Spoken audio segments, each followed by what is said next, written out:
I'm going to die tonight, and it's all because of a Craigslist ad. Let me back up.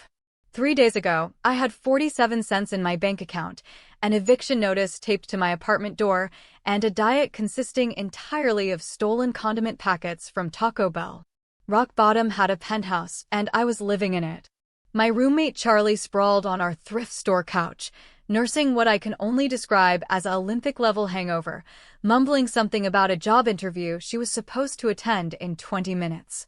"Charlie, you look like death took a gap year in your body," I said, stepping over pizza boxes that had become permanent fixtures of our living room landscape. She groaned, pressing a pillow over her face. "Can't go. Head's gonna explode. 10,000 a week, though. 10,000, Maya." My brain short-circuited. $10,000? Per week? That was more money than I'd seen in my entire 24 years of disappointing life choices. "What's the job?" "Professional rich person's punching bag. Security. Personal security. For some executive or whatever." She waved her hand vaguely toward her laptop. "All the info's there. Just, can you tell them I died? Actually died. Make it believable." I stared at the job posting glowing on her cracked screen. Discreet personal security. Immediate start. Comprehensive benefits. Must be willing to relocate temporarily. Experience required. Experience. Right. My most relevant experience was successfully fighting off a raccoon that tried to steal my last Hot Pocket. I'd lost, but I'd put up a decent fight. But $10,000 a week would solve every single problem in my life. I could pay rent, buy food that didn't come in packets, maybe even afford therapy to process whatever trauma this decision was about to create. "Maya, whatever you're thinking, don't," Charlie mumbled. "I'm borrowing your credentials." "Maya, no." "Maya, yes." 2 hours later, I stood in front of a glass skyscraper that looked like it cost more than my entire genetic lineage. I'd stuffed my anxiety into a thrift store blazer that almost fit, printed out Charlie's resume on library paper, and practiced my confident face in 17 different reflective surfaces on the way here. The lobby screamed money so loud I almost turned around. Marble floors. A fountain that probably cost more than my student loans. A receptionist whose cheekbones could cut glass gave me a look that said she knew I didn't belong here. "Maya Brooks. I have an interview for the security position." She looked me up and down with the enthusiasm of someone inspecting gas station sushi. 23rd floor. "They're expecting you." The elevator ride felt like ascending to my own execution. My reflection in the mirrored wall showed a girl playing dress-up in adult clothes, dark circles under her eyes, hair that refused to cooperate despite 40 minutes of effort. I practiced my firm handshake, then practiced looking intimidating. I looked like I was constipated. The elevator doors opened to reveal a reception area that made the lobby look shabby. A man built like a professional refrigerator stood waiting. Suit tailored within an inch of its life. Face that suggested he'd seen things that would make horror movies look like children's programming. "Maya Brooks." "That's me. Ready to secure things." Very securely. His eyes narrowed. "Marco Russo. Head of security. Follow me." We walked down a hallway lined with abstract art that probably cost more than my internal organs on the black market. Marco led me into a conference room with floor-to-ceiling windows overlooking the city. I tried not to think about how far the fall would be. "Sit." I sat. Marco remained standing, circling me like a shark that had found something interesting, but potentially inedible. "Your resume is impressive." "Thank you." I had no idea what was on Charlie's resume. 5 years military. 3 years private sector. Extensive firearms training. Hand-to-hand combat specialist. Fluent in 4 languages. Oh God. Charlie was basically a superhero, and I could barely do a push-up. "Tell me about your philosophy on protective services." I channeled every action movie I'd ever seen. "My philosophy is that the best protection is unpredictable protection. If the threat can't predict your moves, they can't plan around them." Marco's eyebrow raised a fraction of an inch. In normal people language, this probably meant he was either impressed or planning my murder. Interesting. Most candidates emphasize protocol and procedure. Protocols are great until they're not. I was making this up as I went and honestly had no idea where these words were coming from. Possibly my body's survival mechanism had kicked in and was puppeteering my mouth. Real threats adapt. So you have to be more adaptive. Give me an example of adaptive protection you've implemented. My mind went completely blank. Then I remembered the raccoon incident. I once protected a client's food supply from a highly motivated intruder using psychological warfare and strategic noise distraction. The asset was secured with minimal damage. This was technically true if by client I meant myself and by food supply I meant my last hot pocket. Marco studied me for what felt like 17 years. You're not like the other candidates. Is that good or bad? That depends. He walked to the window, hands clasped behind his back. This position requires someone who can think outside traditional parameters. Someone unpredictable. The client has very specific needs. I can be unpredictable. I'm like chaos in human form. Controlled chaos. Professional chaos. I was spiraling and needed to stop talking, but my mouth had declared independence from my brain. Marco turned back to me, and I swear I almost saw him smile. Almost. The client has survived 12 assassination attempts in the past 6 months. My heart stopped. I'm sorry, 12 what now? Assassination attempts. This position is extremely high risk. The salary reflects that. Assassination. Attempts. Multiple. 12. I was going to throw up. This wasn't some paranoid CEO worried about corporate espionage. This was real danger. The kind of danger that came with body counts and probably witness protection programs. If you're thinking I should subscribe to see what happens next, you're absolutely right. Hit that button because this is about to get so much worse. I notice you're not running, Marco said. I'm processing. Most candidates process their way right back to the elevator. The smart move would be to do exactly that. Thank him for his time. Exit gracefully. Go back to my life of condiment packet dinners and raccoon battles. But that eviction notice flashed in my mind. 47 cents. The student loans that were gathering interest like a malicious snowball. I'm not most candidates, I heard myself say. When do I start? Marco's expression shifted into something that might have been respect or might have been the look someone gives a puppy walking into traffic. Now. Sign these. He slid a stack of papers across the table. I started reading the first page. Non-disclosure agreement. Standard. Second page. More NDA. Third page. Something about accepting all liability for death or dismemberment in the line of duty. How many pages is this? 47. Of course it was. I signed everything. Every single page. I didn't read most of them. This was either the best or worst decision of my life, and I was about to find out which. Marco collected the papers, then pulled out an envelope. Your signing bonus. $5,000. I stared at the envelope like it might explode. $5,000. Just for signing papers. I took it with shaking hands. You'll meet the client tomorrow. 6 a.m. sharp. A car will collect you from your residence. He paused at the door. Miss Brooks? The client specifically requested someone with your profile. Unconventional. Unpredictable. The previous bodyguards were too traditional. Too predictable. They're all dead now. He left me alone in that conference room, holding $5,000 and the growing realization that I'd just signed my own death warrant. I made it back to the apartment in a daze. Charlie was vertical now, barely, making coffee that smelled like it could strip paint. How'd it go? She asked. I got the job. What? Maya, that's amazing. When do you start? Tomorrow. Charlie, I need to ask you something important. Shoot. How do you actually bodyguard someone? She blinked. Then blinked again. Then set down her coffee mug with the careful precision of someone whose hangover just got a lot worse. Maya, what did you do? Please don't even think about scrolling past without liking, commenting, and subscribing. Trust me, you'll want to see how badly this goes. I may have used your credentials to get a job protecting someone who's survived 12 assassination attempts. The color drained from Charlie's face. 12? Maya, that's not normal. That's not corporate security. That's, what kind of client has 12 attempts on their life?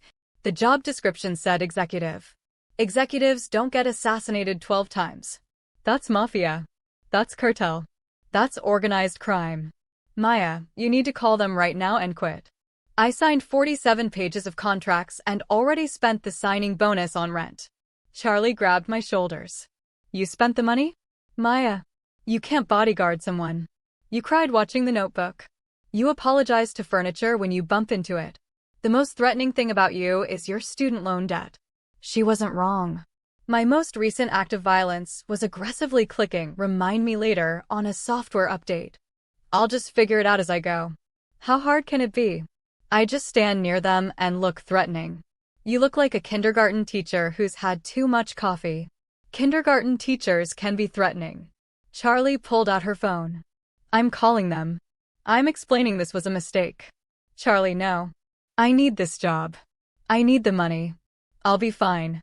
Maybe they won't even get attacked while I'm working. Maya, if someone survived 12 attempts, attempt number 13 is coming. Probably soon. Probably violently. A car horn blared outside. We both jumped. Just the neighbor. But my nerves were already shot, and I hadn't even started yet. That night, I couldn't sleep. I lay in bed Googling how to be a bodyguard and watching YouTube videos of self-defense techniques I'd definitely never be able to replicate. At 3 a.m., I practiced looking intimidating in the bathroom mirror. I looked like I was trying to pass a kidney stone. My phone buzzed. Unknown number. Car arrives 5:45 a.m. Be ready. Dress professionally. Bring nothing personal. Mr. Marco. This was really happening. In less than 3 hours, I'd be protecting someone whose life was apparently worth ending 12 different times. I tried on every combination of clothes I owned. Nothing said competent bodyguard. Everything said unemployed millennial with delusions of adequacy. I settled on black pants, a black button-up, and boots that had enough of a heel to make me feel taller, but not so much that I'd faceplant during a crisis. At 5:45 exactly, a black SUV pulled up outside. The windows were tinted so dark they probably violated several laws. The driver didn't get out. Didn't honk. Just waited with the engine running like a patient predator. Charlie emerged from her room, still in pajamas, looking like she'd aged 10 years overnight. Last chance to back out. I'll be fine. If you die, I'm taking your manga collection. If I die, you can have everything. It's all from thrift stores anyway. We hugged. It felt too much like goodbye. The SUV's back door opened as I approached. I couldn't see inside. Just darkness and the smell of expensive leather. I got in. The door closed behind me with the solid thunk of German engineering and sealed fates. The driver said nothing. We pulled away from my apartment, from my old life, toward whatever fresh nightmare I'd volunteered for. We drove for 40 minutes. Out of the city. Into hills I'd only seen in movies about rich people problems.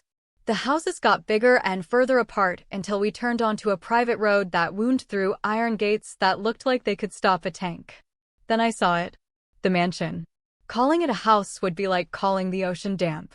It sprawled across the hilltop like a Mediterranean fever dream. White stone. Columns. Gardens that probably required a full-time staff. And surrounding it all, men in dark suits with earpieces and the kind of posture that suggested military training. Armed men. Lots of them. My stomach dropped somewhere into my feet. The SUV stopped at the front entrance. The driver finally spoke. Marco is waiting inside. He'll brief you before you meet the client. I got out on legs that felt like they'd forgotten how joints worked. The front doors opened, and Marco stood there looking exactly as terrifying as I remembered. Miss Brooks. On time. Good. I followed him inside, trying not to gawk at the interior. Marble everywhere. A staircase that belonged in a palace. Art that was definitely original and definitely worth more than my life. We walked past more armed men. They all watched me with expressions ranging from curiosity to skepticism. Marco led me to a side room that looked like a security command center. Monitors showed every angle of the property. High-tech equipment I couldn't begin to identify. 2 other people worked at computers, barely acknowledging our entrance. Before you meet the client, you need to understand the situation, Marco said. We've lost 4 bodyguards in 6 months. 2 died. 2 quit after attempts on their lives. The threats are constant, varied, and sophisticated. Snipers, poison, car bombs, home invasions. The enemy is well-funded and highly motivated. My mouth was so dry I could barely speak. Who wants to kill them? Multiple parties, business rivals, old grudges, people who stand to gain from their death. The list is extensive and constantly evolving. And you hired me because traditional protection hasn't worked. The client believes that unconventional thinking is the only way forward. Your approach in the interview suggested you might be exactly that. Or I might be exactly dead, I thought. What are the rules? Stay within 10 feet of the client at all times unless specifically dismissed. Trust no one outside this room. Question everything. Report anything unusual immediately. If you see a threat, neutralize it. If you can't neutralize it, get the client to safety at any cost, including your own life. That last part really drove home the whole might die situation. Any questions? About 1,000. But what came out was, when do I meet them? Now. Marco led me through the mansion. More hallways. More art. More armed guards eyeing me like I was a lost tourist. We stopped at a set of double doors. Dark wood. Ornate handles. The kind of doors that led to either treasure or terrible life choices. In my case, probably both. Marco knocked twice. A voice from inside, smooth and cold. Enter. The doors opened. The office was enormous. Windows overlooking the city below. A desk that looked carved from a single piece of wood. Bookshelves lined with leather-bound volumes. And behind the desk, backlit by morning sun streaming through the windows, sat the most beautiful woman I'd ever seen. She stood as we entered. Tall. Sharp suit that probably cost more than my car. If I had a car. Dark hair pulled back severely. Eyes that could cut glass. Posture that radiated control and danger in equal measure. She looked like she could order someone's death before breakfast and not lose her appetite. Miss Brooks. I'm Adriana Valentino. Her voice matched her appearance. Smooth. Cold. The kind of voice that made you want to either run away or move closer. I was terrified and inexplicably attracted and definitely having some kind of crisis. Your new bodyguard, Marco added. Adriana walked around her desk, studying me like I was a painting she was considering purchasing. Or perhaps like a meal she was considering consuming. You look underwhelming. My brain flatlined. What do you say to that? Thank you? Sorry? I'm doing my best? Thank you. Her lips twitched. Almost a smile. But not quite. Marco tells me you have an unconventional approach to protection. I like to think outside the box. Or beside the box. Sometimes underneath the box. I was rambling. Stop rambling, Maya. The point is, boxes are very limiting. The last 4 bodyguards were highly trained professionals. Former military. Police. Special forces. They're all either dead or traumatized. Right. Because they were predictable. And you're not predictable? I can't even predict what I'm going to say next, so probably not. This time she definitely almost smiled. Marco, leave us. Marco looked uncertain. Boss, protocol. I said leave us. He left. The door clicked shut with a finality that made my pulse spike. I was alone with Adriana Valentino. Woman of mystery. Assassination target extraordinaire. My new boss who could probably kill me with a stapler. She gestured to a chair. Sit. I sat. She remained standing, still studying me. Do you know who I am, Miss Brooks? You're Adriana Valentino. My client. Someone who's survived 12 assassination attempts, which is honestly impressive and terrifying. Do you know what I do? This felt like a trap question. The job description said executive. I run the Valentino family business. We have interests in construction, shipping, real estate, hospitality, and various other ventures. The way she said various other ventures made it clear those ventures were probably not legal. So choose your next words carefully. I swallowed. A very successful businesswoman with some very determined competitors. Diplomatic. I appreciate that. She walked to the window, hands clasped behind her back. I inherited this business when I was 19. My father was killed by rivals who thought a teenage girl couldn't hold power. I proved them wrong. Violently. Since then, there's been a target on my back. Make sure you're subscribed because what happens next is absolutely insane. Why tell me this? I asked. She turned back to me. Because I need you to understand what you've signed up for. This isn't corporate security. This isn't protecting some paranoid CEO from imaginary threats. The danger is real.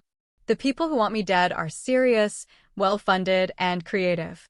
They will use any opportunity, any weakness. And you think I can help because I'm unpredictable? I think you might survive because you're unpredictable. Everyone else followed protocols. Protocols can be studied, learned, countered. She tilted her head. I have no idea what you'll do in any given situation. That makes you either my greatest asset or my quickest path to death. No pressure then. You're afraid. I can see it. Terrified, actually. Good. Fear keeps you alert. The last bodyguard who wasn't afraid lasted 3 days. Sniper got him while he was checking his phone. My hand automatically moved away from my pocket where my phone lived. The rules are simple, Adriana continued.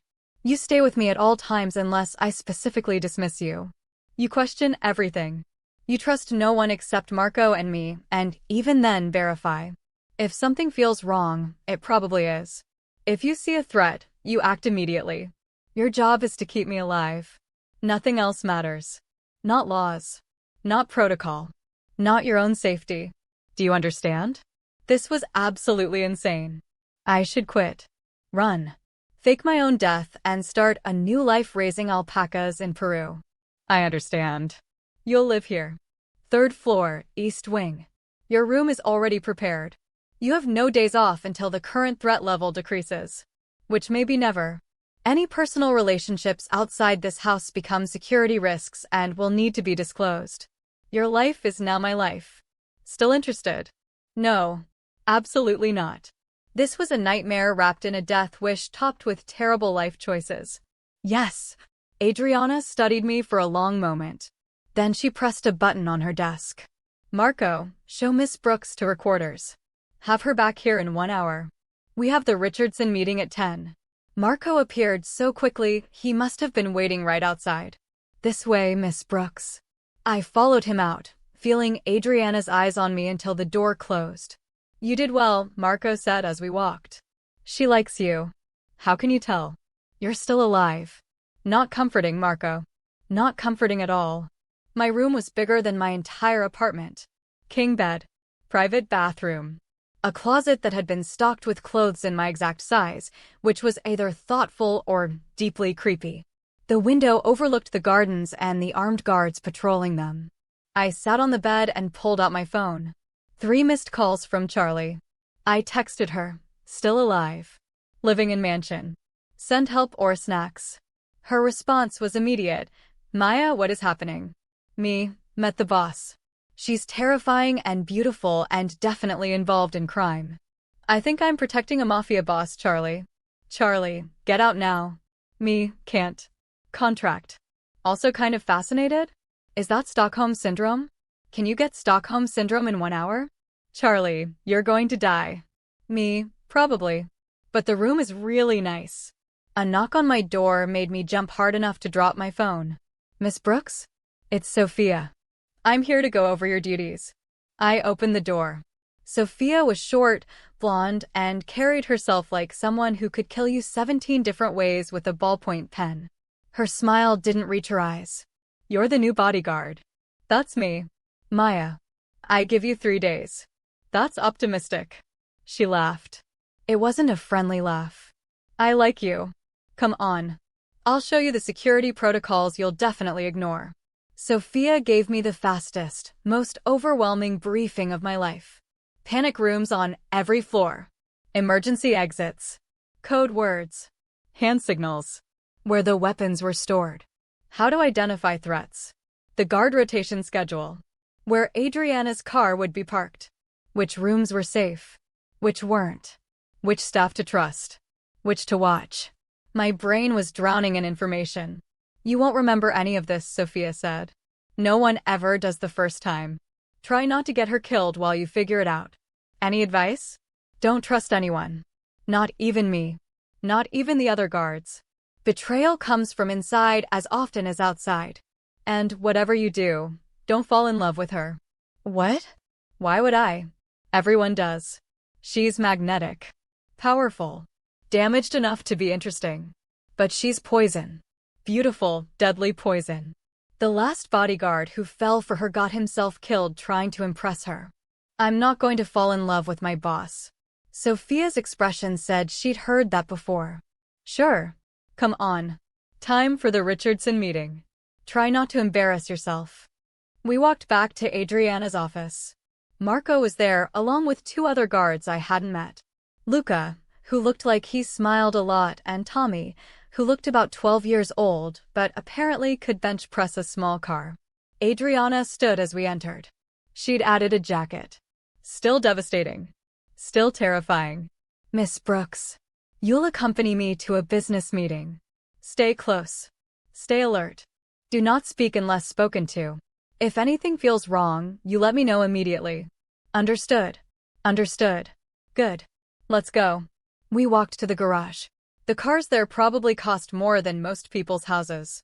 Adriana headed for a black sedan. Marco drove. Another guard, Luca, took the passenger seat. Adriana and I sat in back. Tell me, Miss Brooks, what made you want this job? The truth or a lie? She seemed like someone who could smell lies. I needed money. Desperately.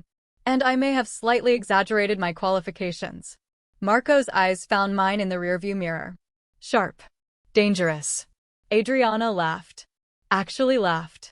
You lied on your resume? Not exactly lied. More like, optimistically interpreted my experiences. And you thought you could fake being a bodyguard? I thought I could learn quickly. I'm a fast learner. Usually. When not paralyzed by fear. She was still smiling. You're either the bravest or the stupidest person I've ever met. Probably both. Marco wanted to fire you the moment he figured it out. Day 3, right, Marco? My heart stopped. You knew. I know everything that happens in my organization, Miss Brooks. The question is why I kept you. Why did you? Her smile faded, replaced by something more serious. Because everyone else who works for me is either afraid or wants something. You're afraid, yes. But you're honest about it. And you don't want power or respect or anything except money to survive. That kind of honesty is rare in my world. Valuable. I didn't know what to say to that. We arrived at a restaurant. The kind with no prices on the menu, because if you have to ask, you can't afford it. Marco and Luca secured the perimeter while Adriana and I walked inside. A private room in the back. 3 men already seated. They all stood when Adriana entered. Gentlemen. Shall we? I stood in the corner, trying to look professional and threatening. Mostly, I probably looked like I needed to pee. The meeting was in English, but might as well have been in code. Talk of shipments and territories and percentages that seemed to mean something else entirely. One of the men kept glancing at me. Not in a threatening way. More curious. He was younger than the others. Attractive in that way that probably got him whatever he wanted. Adriana, you have a new guard? I do. Miss Brooks. Very capable. She looks young. Looks can be deceiving. His eyes lingered on me. I resisted the urge to hide behind Adriana. The meeting continued. Something about expanding into new territory. Another family's objections. Negotiations. Threats wrapped in polite language. These men were talking about crime. Definitely crime.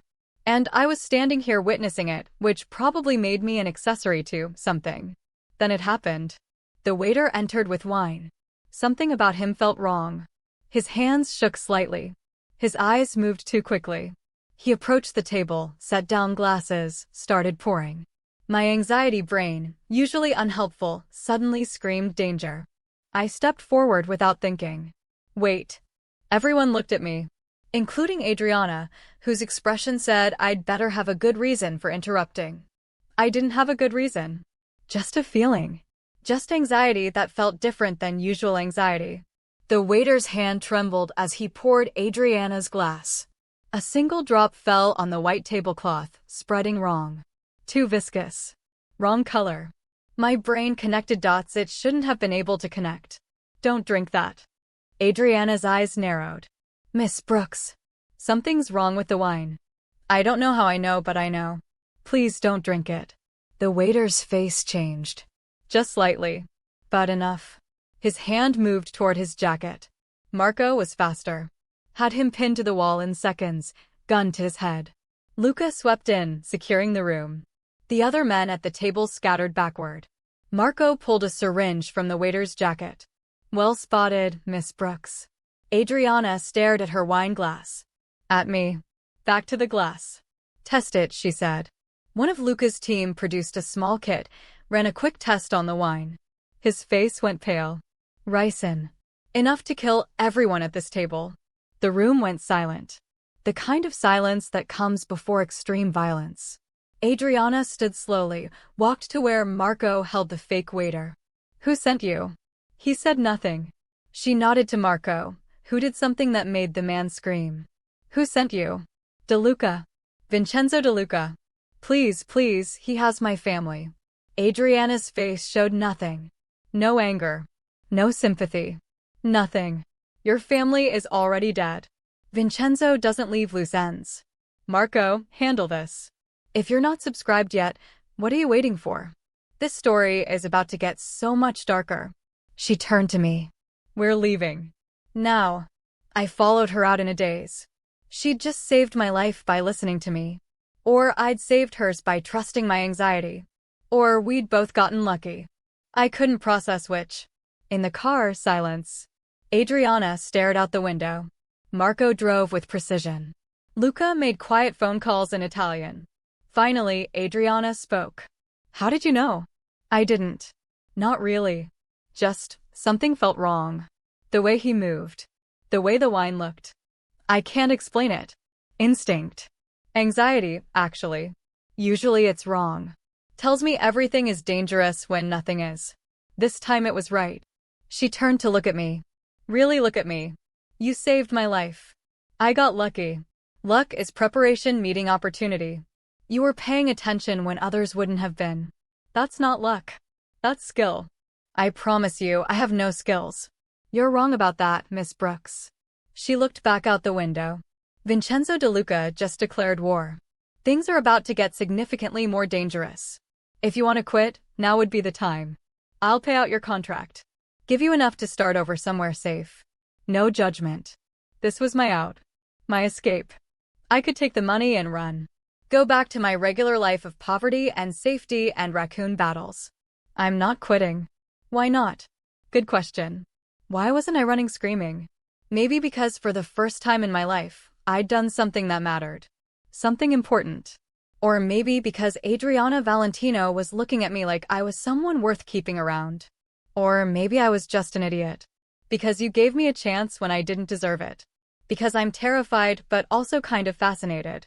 Because I stopped myself before admitting anything too honest. Because she prompted. Because I think I want to see how this story ends. Her smile was small but real. It usually ends badly. Just so you know. Yeah, well. I've been poor my whole life. At least this way I'll die with nice thread count sheets. She actually laughed. Full, genuine laughter that transformed her face into something less scary and more human. We arrived back at the mansion. More guards than before. The whole place was on high alert. Marco briefed the team while Adriana and I went back to her office. You should rest, she said. Today has been eventful. What about you? I have work. Always work. Do you ever rest? Rest is for people who don't have enemies.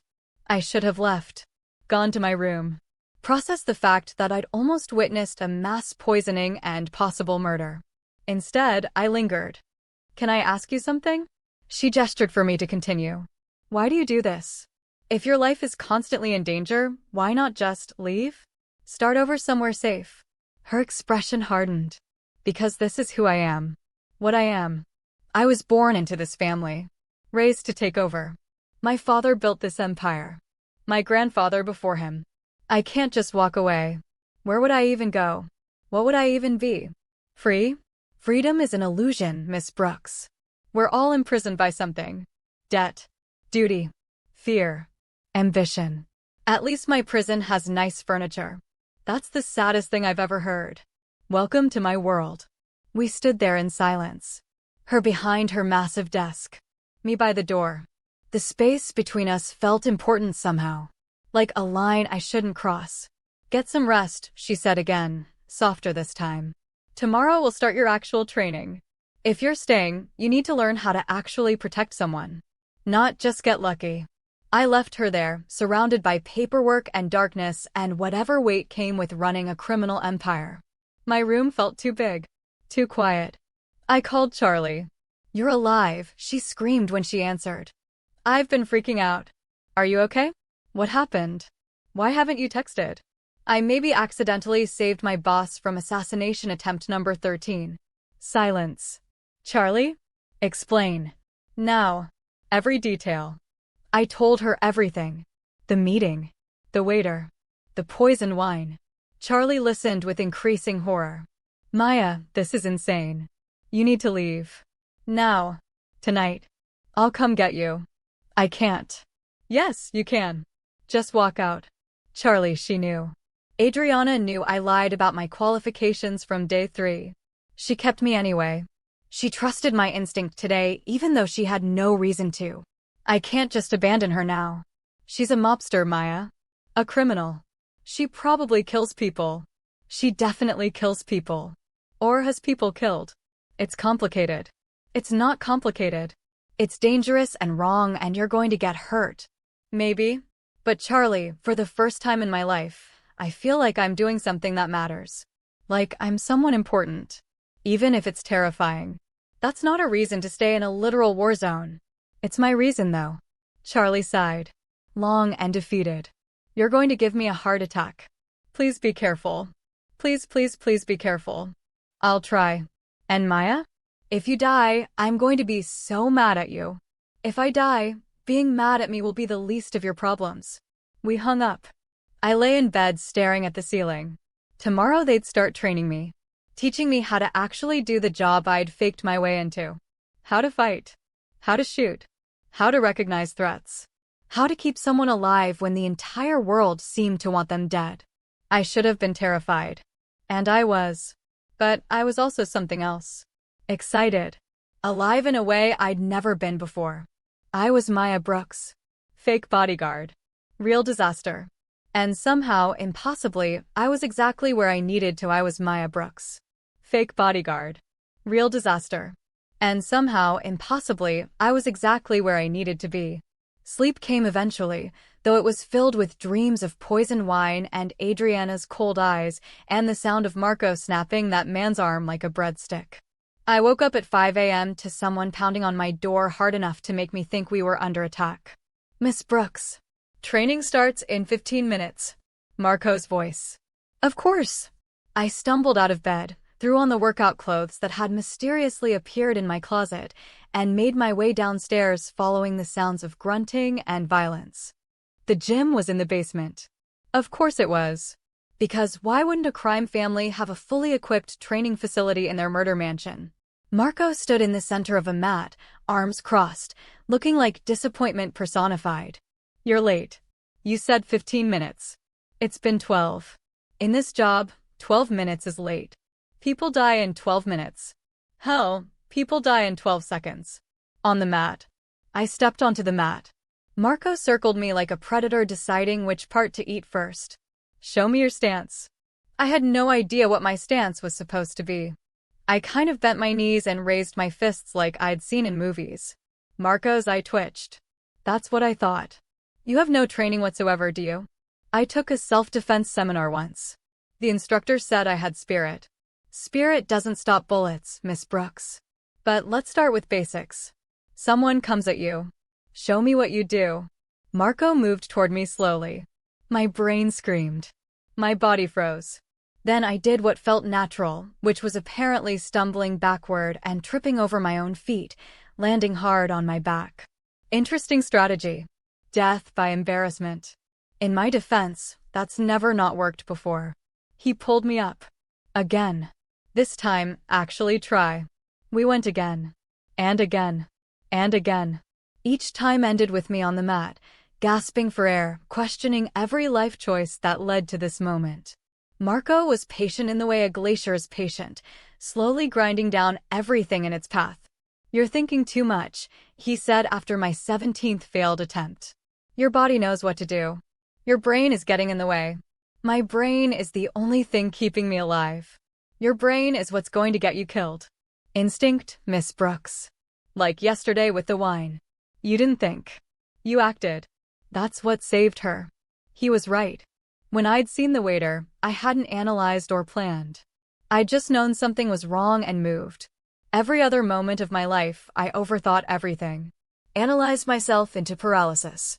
But yesterday, I'd just acted. "Let's try something different," Marco said. He pulled out his phone, started playing music. Loud, chaotic music. "Don't think. Just move. React." He came at me again. I tried to turn off my brain. Tried to just feel.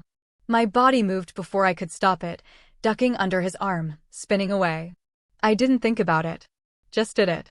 Better. Again. We trained for 2 hours. By the end, I could barely stand. My muscles screamed. Sweat poured off me. But I'd managed to block Marco 3 times and even landed 1 hit. He said it was luck. I chose to believe it was skill. Tomorrow, 6 a.m. Don't be late. I dragged myself upstairs, showered, and found breakfast waiting in my room. Real food. Eggs. Toast. Fruit that probably cost more per pound than my previous rent. A note beside the plate in elegant handwriting. Eat. You'll need your strength. AV. Something about that note made me smile like an idiot. I found Adriana in her office 2 hours later. She looked up from her laptop as I entered, and I swear something softened in her expression before the ice wall came back up. "How was training?" "Humbling. Marco says I fight like a baby deer learning to walk." That's actually a compliment from Marco. He told me the last bodyguard fought like a baby deer having a seizure. That's oddly specific. Marco has strong opinions about fighting styles. She closed her laptop. "Today will be quieter. Paperwork. Phone calls. Extremely boring." Boring sounds great after yesterday. Don't get comfortable.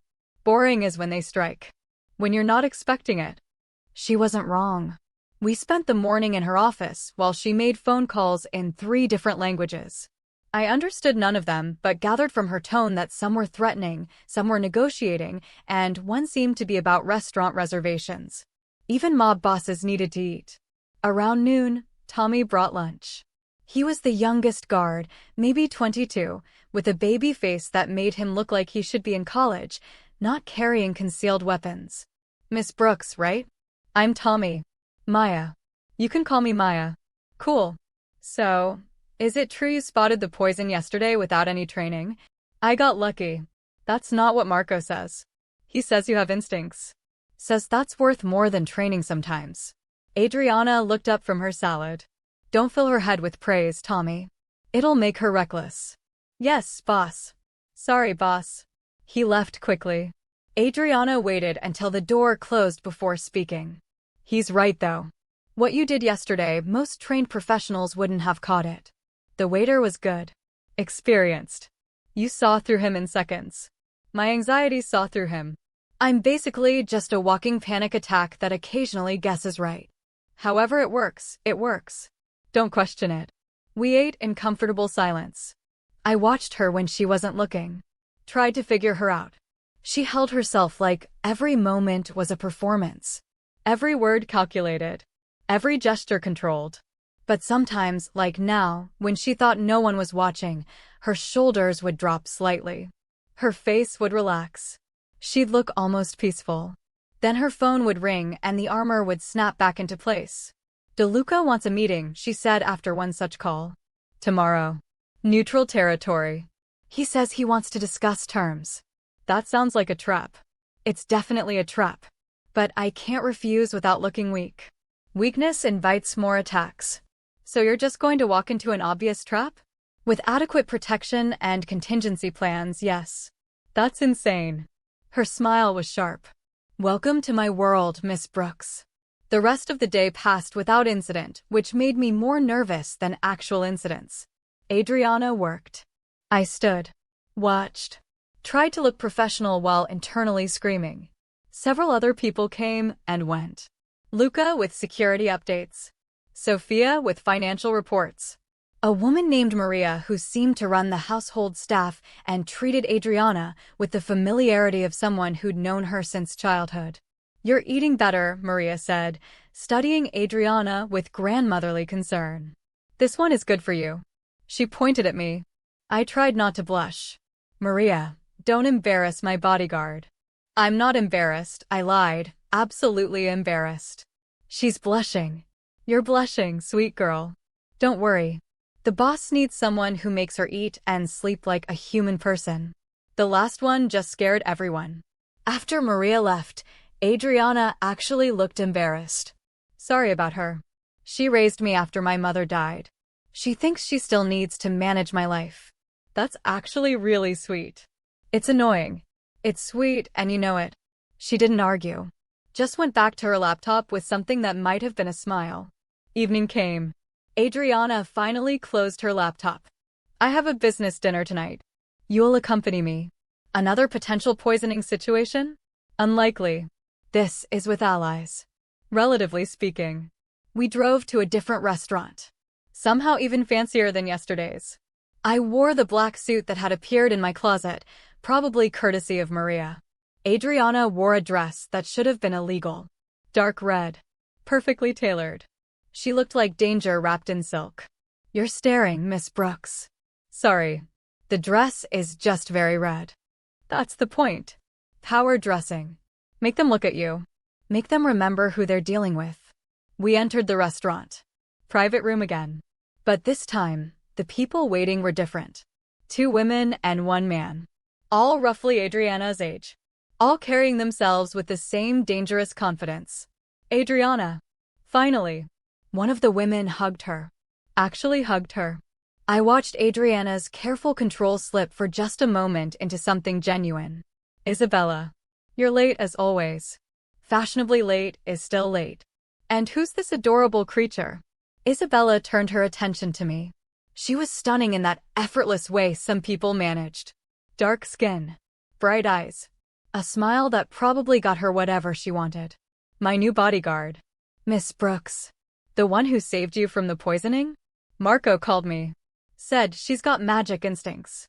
Marco exaggerates. Marco never exaggerates. "I'm Isabella Romano. That's my brother Vincent, and that's Elena Marchetti." They all greeted me warmly. Too warmly. It felt wrong. Like being welcomed into a club I definitely didn't qualify for. Dinner was strange. They talked business, yes. Territory disputes. Shipping routes. Problems with law enforcement. But they also talked like friends. Joked. Teased each other. Isabella told a story about Vincent accidentally starting a gang war by sleeping with the wrong person's daughter. Elena complained about her father trying to marry her off to strengthen an alliance. I stood in the corner, trying to be invisible, but kept catching Isabella looking at me. Not threatening. More like curious. After dinner, while the others talked logistics, Isabella approached me. "So, how did someone like you end up working for someone like Adriana?" "I needed money. Saw a job posting. Got lucky." "Luck. Right. You know she doesn't keep people around by luck. She keeps you around because she wants to. She keeps me around because I accidentally spotted a poisoning. She keeps you around because you make her smile. I've known Adriana since we were kids. She never smiles. Hasn't since her father died. But tonight, I've seen her smile 3 times. All while looking at you." Hit that subscribe button, like and comment because the tension between these two is about to explode in ways you won't see coming. My heart did something complicated. We're not. It's just professional. Sure. Keep telling yourself that. Isabella's expression turned serious. But real talk? Be careful. Adriana's world destroys people. Beautiful, brilliant people who think they can handle it. I've watched it happen. Don't let it happen to you. Before I could respond, Adriana called for me. Time to leave. In the car, she was quiet. Contemplative. "What did Isabella say to you?" "That you smile more around me." Isabella is dramatic. Is she wrong? Adriana looked at me. Really looked at me. In the dim light of the car, her features softened. No. She's not wrong. My breath caught. The air between us felt charged. Dangerous in a completely different way than poison or assassins. Why? I asked. Because you're real. Everyone else in my life performs. Plays a role. Even my oldest friends. But you just are. Anxious. Honest. Accidentally heroic. It's refreshing. I'm not heroic. I'm just trying not to die. That's the most heroic thing I've ever heard. We pulled up to the mansion. The moment broke. Back to business. Back to being boss and bodyguard. But something had shifted. I felt it. From her expression, she felt it too. That night, I couldn't sleep again. Too much energy. Too many thoughts. I wandered the mansion, exploring hallways I hadn't seen yet. Found a library that belonged in a museum. Floor-to-ceiling books. Leather chairs. A fireplace that probably cost more than my education. Can't sleep. I spun around. Adriana stood in the doorway, wearing pajamas. Actual pajamas. It was the most human I'd ever seen her. Sorry. I didn't mean to intrude. You're not intruding. This is your home now too. For however long you stay. She walked to the shelves, ran her fingers along the spines. My father collected books. First editions. Rare manuscripts. He said knowledge was the only thing no one could take from you. That's beautiful. He was murdered in this room. Shot twice in the back while reading. The beauty evaporated. Replaced by horror and sadness and the weight of violence. I'm so sorry. I was 19. Home from college for the weekend. I heard the shots. Found him here. Dying. He used his last words to tell me to be strong. To take over. To never show weakness. She turned to me, and I saw something broken in her eyes. So I haven't shown weakness. Not in 6 years. Not once. That sounds exhausting. It is. We stood there in the library where her father died, surrounded by books and memories and the ghosts of violence past. Can I tell you something? I asked. I have no idea what I'm doing. I'm terrified every single second. I'm pretty sure I'm going to get you killed by sheer incompetence. But I've never felt more alive than I have these past 2 days. Does that make me a terrible person? It makes you honest. She moved closer. Close enough that I could see gold flecks in her dark eyes. I'm glad you're here, Maya. Even if it's just for a little while before you come to your senses and run. What if I don't run? Then I'll probably get you killed. People around me don't survive long. Hit the subscribe button, like, and comment because what happens in the next 60 seconds will change everything. Maybe I'll be lucky. You've been lucky so far. She was so close. Close enough that I could feel the heat of her. Smell her perfume, something expensive and dark. My heart hammered. This was inappropriate. She was my boss. My extremely dangerous criminal boss who could probably have me killed with a phone call. But she was looking at me like I was something precious. Like I mattered. The moment stretched. Thinned. Almost broke into something neither of us could take back. Then her phone rang. The spell shattered. Adriana stepped back, answered. Her face went cold. Subscribe, like, and comment what you think is happening. Who really called Adriana? What did the person say? Is Maya's cover blown? Subscribe now and hit the bell button so you get notified as soon as I post part 2.